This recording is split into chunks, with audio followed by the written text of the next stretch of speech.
The autumn wind whistled through the cracks in the old barn's weatherboards, carrying with it the scent of burning leaves and the promise of an early frost. Margaret Holloway stood in the doorway, her body hunched against the chill, a small suitcase clutched in her arthritic hands. She surveyed the dilapidated structure before her. This was to be her home now.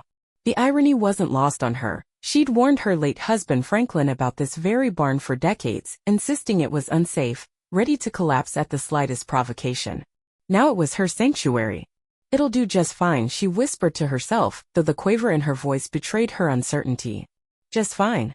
3 days earlier she'd sat at the cherrywood dining table that had been her wedding gift from Franklin's parents, surrounded by her 3 children: Robert, the eldest, a successful attorney from Atlanta; Elizabeth, who ran a tech company in Boston; and James, the youngest, who had stayed closest to home but had grown distant in other ways. The family Bible lay open between them, generations of Holloway births, marriages, and deaths meticulously recorded in fading ink. "Mom, be reasonable," Robert had said, his voice carrying that lawyerly tone that always made Margaret feel like she was on trial. "The property taxes have doubled. The insurance on this old place is through the roof. And you can't manage the upkeep alone." "I've been managing just fine for 7 years since your father passed," Margaret had replied, her jaw set in the stubborn way that had become her trademark. Elizabeth had sighed, pushing her designer glasses up her nose. "Mother, we've found a lovely assisted living facility in Charlottesville. You'd have your own apartment, activities, people your own age." "My own age?" Margaret had interrupted. "You mean people waiting to die?" James had remained silent throughout most of the conversation, staring down at his calloused hands. He'd inherited Franklin's build, his sandy hair now streaked with gray. When he finally spoke, his words cut the deepest. "The developers have made an offer on the property, Mom. A good one. We could split it 4 ways, set you up somewhere comfortable, and I'll have something to show for Dad's hard work." "Your father's hard work?" Margaret had stood then, her 5'3" frame suddenly imposing. "I worked these fields alongside him for 52 years. I raised you children in this house. I buried my husband under the oak tree where he proposed to me. And now you want to sell it all to strangers who'll bulldoze everything we built." The argument had escalated from there. Words were said that couldn't be unsaid. Documents were produced. Franklin's will had left the property jointly to Margaret and the children, an oversight that had never seemed important until now. Robert, the attorney, had done his research. With 3 against 1, the sale was legal. The only concession they made was allowing Margaret to stay on the property, just not in the main house that would be demolished to make way for a planned community of luxury farmhouse-style homes. Now, 3 days later, Margaret stood in the barn doorway as the movers carried the last of her belongings from the grand Victorian farmhouse that had been her home since she was a 20-year-old bride. She refused to watch as they loaded Elizabeth's SUV with the china that had been in Franklin's family for generations, or as Robert supervised the careful wrapping of the antique furniture she had lovingly maintained all these decades. She turned away from the house, stepped into the barn, and closed the door on her old life. The barn had been Franklin's retreat in his later years.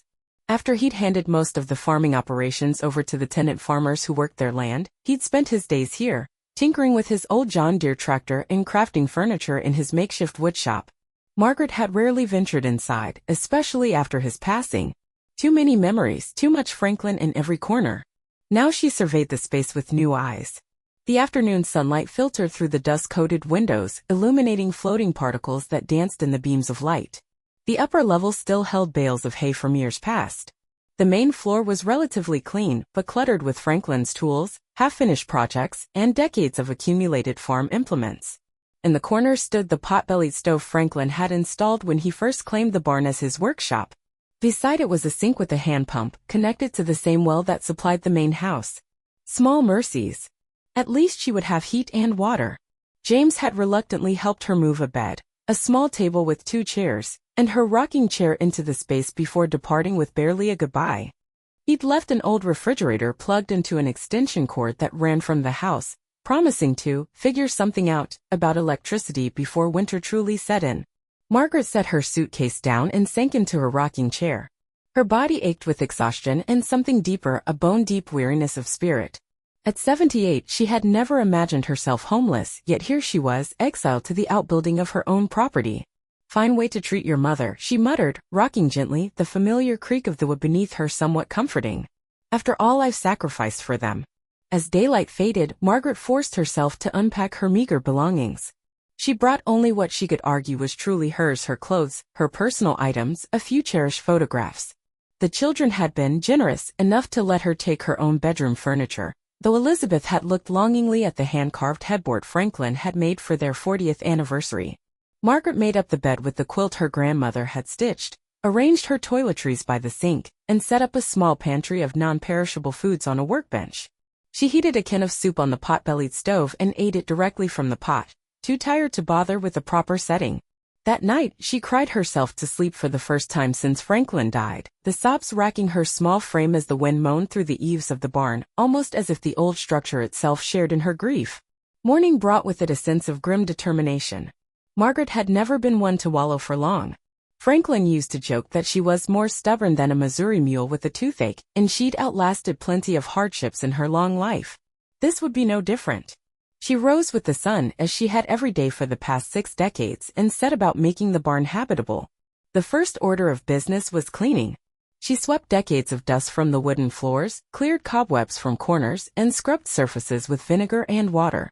By midday, her hands were raw and her back screamed in protest, but the main section of the barn looked remarkably better. As she worked, Margaret tried not to think about what was happening in her real home, just visible through the barn's grimy windows. She could see unfamiliar cars parked in the circular driveway, men in business attire walking the property with clipboards and measuring instruments. Each time she caught a glimpse, she would turn away, focusing instead on her cleaning with renewed vigor. Around noon, there was a timid knock at the barn door. Margaret opened it to find Sarah Jenkins, the pastor's wife from New Hope Baptist Church, standing there with a casserole dish in her hands. "Thought you might be hungry," Sarah said softly, her kind eyes filled with concern. "Word gets around fast in Oakdale." "I'm so sorry, Margaret." Margaret accepted the dish with as much dignity as she could muster. "Thank you, Sarah. The Lord provides, doesn't He? Even when your own flesh and blood turn their backs on you." Sarah winced at the bitterness in Margaret's voice. "The church is here for you, Margaret. Pastor's organizing a committee to help with your situation." "I don't need charity," Margaret said stiffly. "It's not charity between friends," Sarah replied. "It's community. Like when you organized meals for us when Pastor had his bypass surgery. Or when you kept the church nursery every Sunday for 30 years so young mothers could attend service." Margaret softened slightly. "Well, I suppose I could use some help figuring out electricity. James mentioned something about solar panels." Sarah nodded. "Pastor will talk to Dean Wallace about that. He installed those panels on his hunting cabin last year." She hesitated before adding, "and if you need a place to stay." "I'm staying right here," Margaret interrupted. "This is still Holloway land and I'm still a Holloway." After Sarah left, promising to return tomorrow with more supplies, Margaret sat at her small table and ate the tuna noodle casserole. It was good, creamy and warm, but it wasn't made quite right. Not enough dill, too much salt. Not the way Margaret would have made it. With renewed energy after lunch, Margaret tackled the corner of the barn where Franklin had stored old trunks and boxes. If she was going to live here, she needed more space, and these relics would have to be sorted through. The first trunk contained Franklin's old clothes, which she set aside to donate to the church. Another box held farm records dating back decades, brittle papers covered in Franklin's neat handwriting. She couldn't bring herself to discard these, so she stacked them carefully against one wall. As she moved a particularly heavy trunk, the floorboard beneath it creaked oddly. Margaret paused, putting her weight on the spot. The board definitely gave more than it should. Curiosity piqued, she knelt down, no small feat with her arthritic knees, and examined the floor more closely. Sure enough, one plank was not quite flush with the others. Using a flathead screwdriver from Franklin's workbench, Margaret pried at the edge of the board. It came up with surprising ease, revealing a dark cavity beneath. "What in the world?" she murmured, reaching for the flashlight she kept in her apron pocket. Shining it into the hole, she gasped. There, tucked between the joists under the floor, was an ornate wooden chest, its brass fittings tarnished with age. Margaret's heart raced as she reached into the cavity. The chest was heavy but not impossible to lift. She hauled it up onto the floor beside her, dust billowing from its surface as she set it down. The wood was dark with age, intricately carved with what appeared to be oak leaves and acorns, a motif she recognized from some of Franklin's earliest woodworking projects. The brass latch was secured with a small padlock, green with verdigris. Margaret frowned, trying to remember if she'd ever seen Franklin with a key that might fit it. Then she had a thought. Reaching for the chain around her neck, she pulled out the small key she'd worn since their wedding day. Franklin had given it to her, telling her it was the key to his heart. A romantic gesture that had made her blush even as she treasured it. With trembling fingers, she inserted the tiny key into the padlock. It turned with surprising ease, the mechanism inside still functioning after all these years. The padlock fell open and Margaret lifted the latch. The hinges protested as she raised the lid, releasing the scent of cedar and old paper. Inside, the chest was lined with faded red velvet, and filled to the brim with items carefully wrapped in cloth and old newspapers. Margaret lifted out the first bundle, unwrapping it to reveal a man's pocket watch, gold and heavy in her palm. Engraved on the back were the initials J.H. Jefferson Holloway, Franklin's grandfather. She'd heard stories about this watch, how Jefferson had carried it through the battlefields of World War I, how it had stopped a bullet and saved his life at Belleau Wood. The next package contained a stack of letters, the paper yellowed with age, tied with a faded blue ribbon. The top envelope was addressed to Miss Margaret and Simmons, in Franklin's distinctive handwriting, her maiden name. Her hand shook as she recognized them as the letters Franklin had written to her during their courtship, when he was away at agricultural college and she was working at her father's general store in town. Letters she thought had been lost in a basement flood decades ago. Tears blurred her vision as she set the letters aside, promising herself she would read them later, when her heart wasn't so raw. Deeper in the chest she found more treasures. A small leather-bound book that proved to be Jefferson Holloway's diary from the Great Depression, detailing the family's struggle to keep the farm during those lean years. A Confederate soldier's belt buckle that must have belonged to Franklin's great-grandfather. A collection of arrowheads found in the fields over generations of plowing. A suffragette pin that had belonged to Franklin's grandmother. At the very bottom of the chest, wrapped in a piece of quilt that Margaret recognized as being from her own hope chest, was a worn leather portfolio. Inside were dozens of sketches, drawings of the farm through the seasons, of livestock and crops, of the main house in various stages of repair and renovation. But most surprising were the numerous sketches of Margaret herself, as a young bride, pregnant with Robert, working in her garden, cooking at the stove, sleeping peacefully. Franklin had captured moments throughout their marriage, his untrained but talented hand rendering her with such love that she could feel it radiating from the yellowed pages. She hadn't known he could draw. In 52 years of marriage, how had she never known this? The final drawing in the portfolio took her breath away. It was a portrait of herself, clearly done recently before Franklin's passing, sitting in her rocking chair on the front porch. Though her face in the drawing showed the lines of age, Franklin had captured a strength and beauty in her expression that made her heart ache.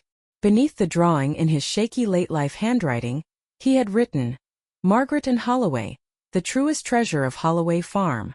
Margaret clutched the drawing to her chest and finally allowed herself to weep openly, not just for her current situation but for Franklin, for the love they had shared, and for this secret piece of him she had only now discovered. The following weeks brought an unexpected transformation to both the barn and Margaret herself.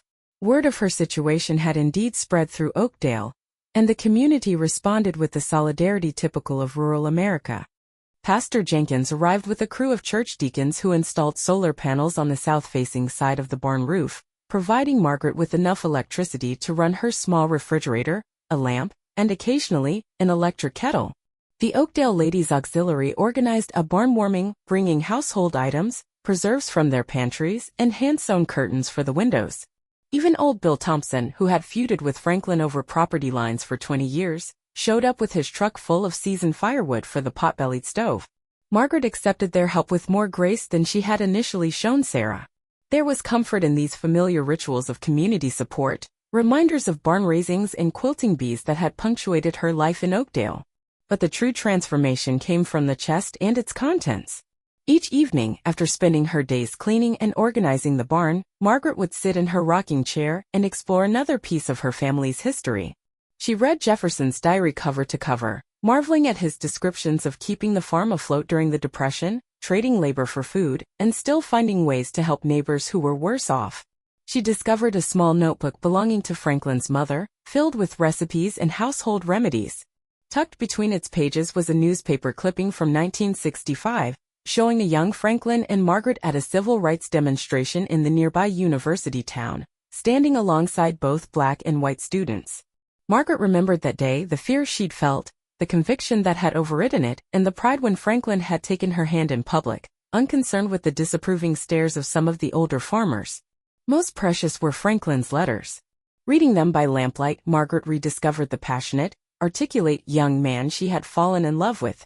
His words transported her back to those early days of breathless anticipation, of planning their life together, of dreaming about the family they would raise in the big house on Holloway Farm.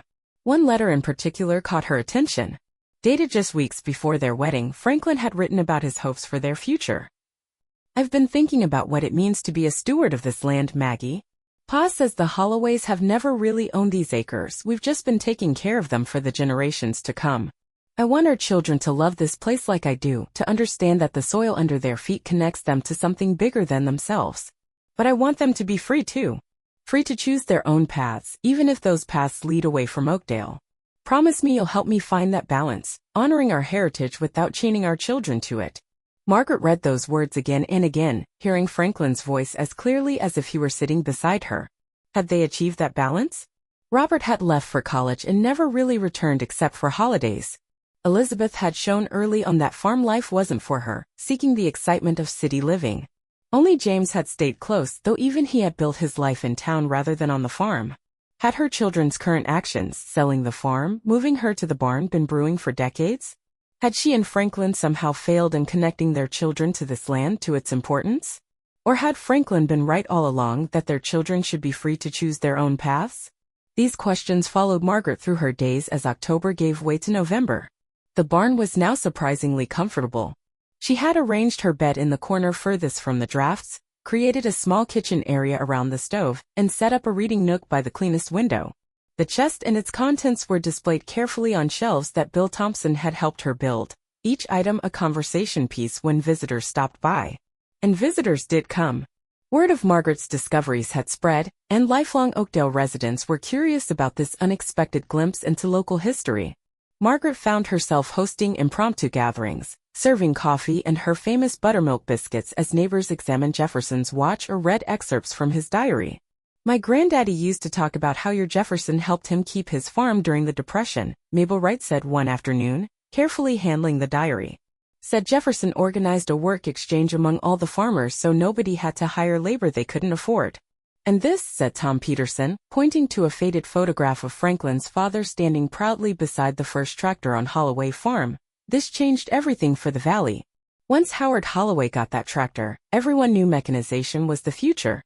Margaret listened to these stories with growing wonder.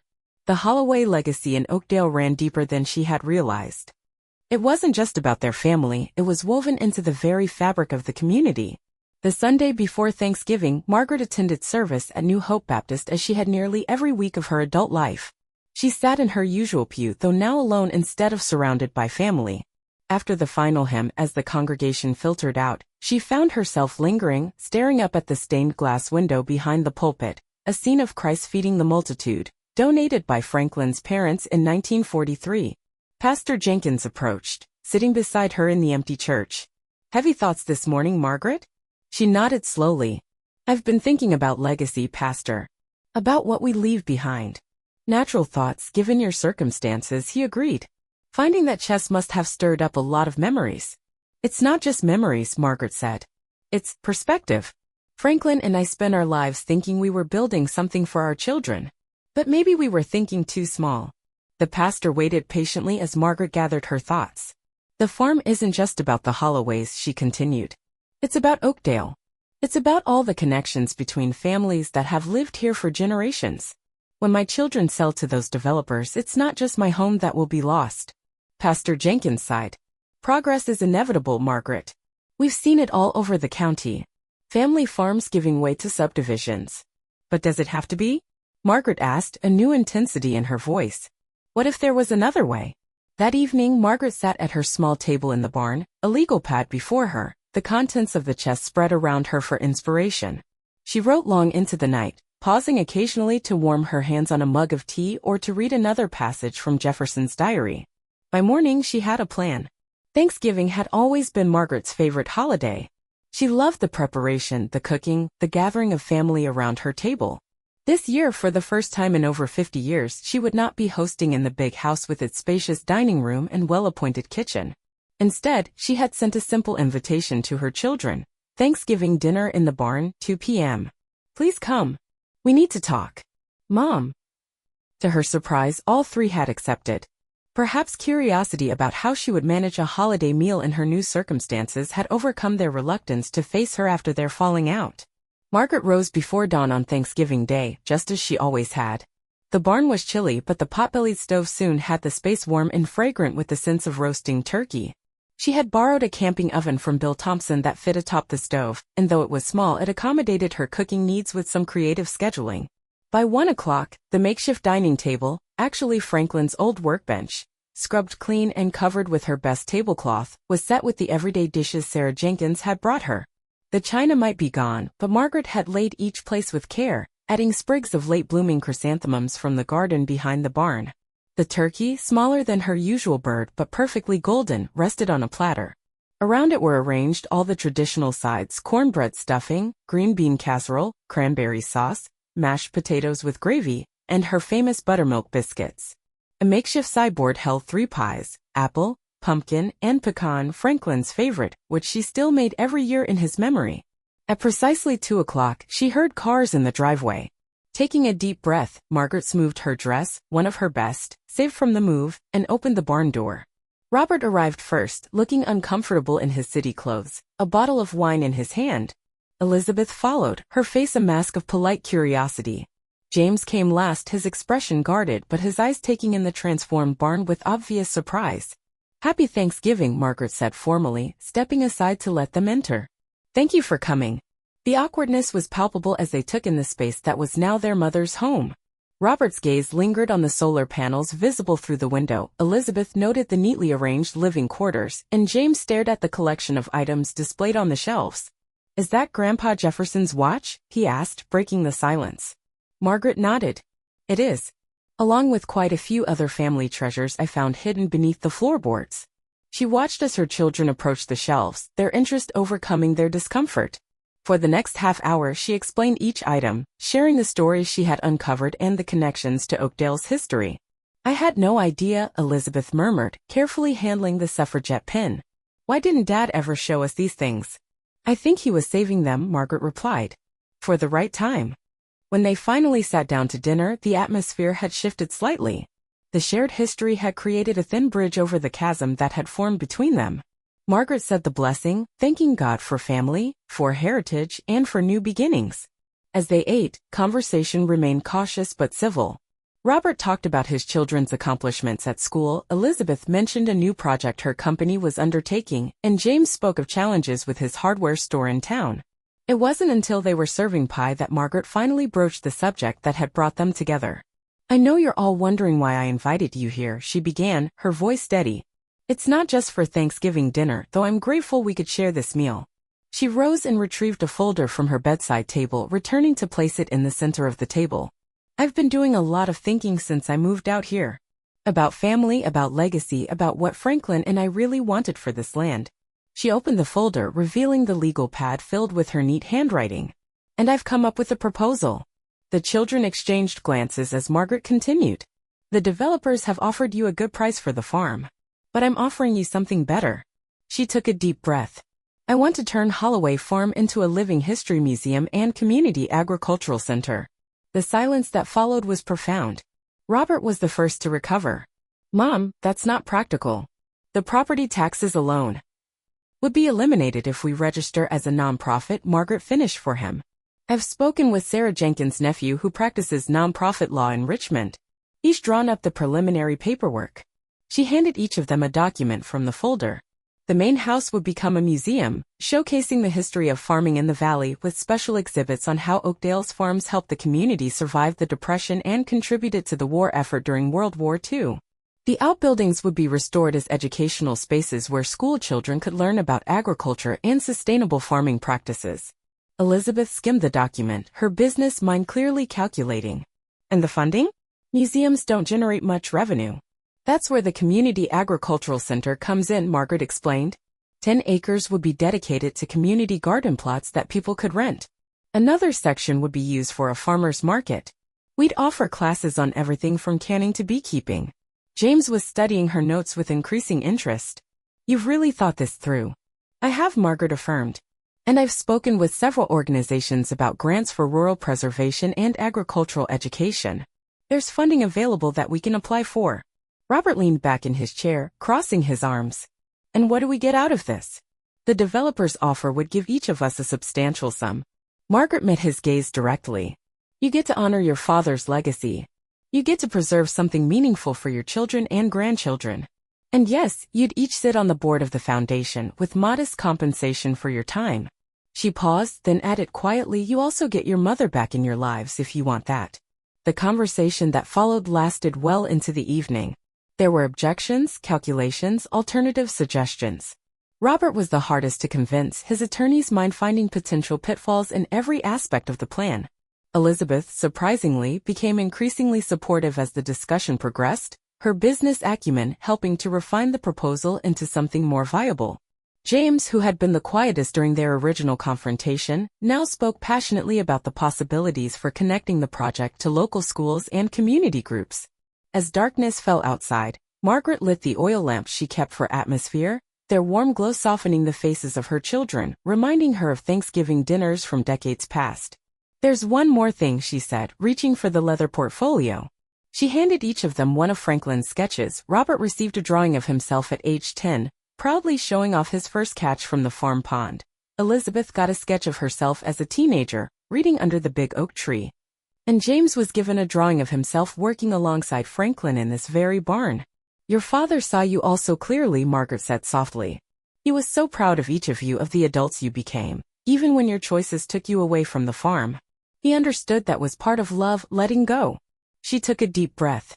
But I think he always hoped you wouldn't forget where you came from, that you'd find ways to carry forward the best parts of your heritage, even if you built your lives elsewhere. The barn was quiet except for the crackling of the stove. Outside, the first snow of the season had begun to fall, dusting the fields of Holloway Farm with white. Finally, Robert spoke. I can't promise anything tonight, Mom. We need to really look at the numbers, consult with experts. Of course, Margaret nodded. I understand. But he continued, speaking just for myself. I'm willing to consider it. For Dad. And for you. Elizabeth and James murmured their agreement. It wasn't a yes, but it was far from the adamant no that Margaret had feared. As they prepared to leave, bundling up against the snow, each of her children embraced her, tentatively at first, then with increasing warmth. Promises were made to call to visit again soon to discuss the proposal further. After they had gone, Margaret stood in the doorway of the barn, watching the snow accumulate on the fields that had been in Franklin's family for generations. She thought about Jefferson Holloway's watch, still ticking after surviving a world war. She thought about the countless Thanksgivings celebrated in the big house, and about the simple but meaningful one in the barn. Mostly, she thought about Franklin's words from that long-ago letter. The Holloways have never really owned these acres, we've just been taking care of them for the generations to come. Margaret smiled as she closed the door against the cold. She couldn't know yet if her proposal would be accepted, if Holloway Farm would continue as a living testament to rural American history, or if it would become another forgettable subdivision. But she had planted a seed today, just as she and Franklin had planted countless seeds during their years working this land together. Some would take root, others might not. That was the farmer's gamble, one she had made every spring for over half a century. Margaret stoked the fire in the pot-bellied stove, settled into her rocking chair, and opened Jefferson's diary again, finding comfort in the words of a man who had faced his own challenges and persevered. Outside, the snow continued to fall on Holloway Farm, covering the old and making way for something new.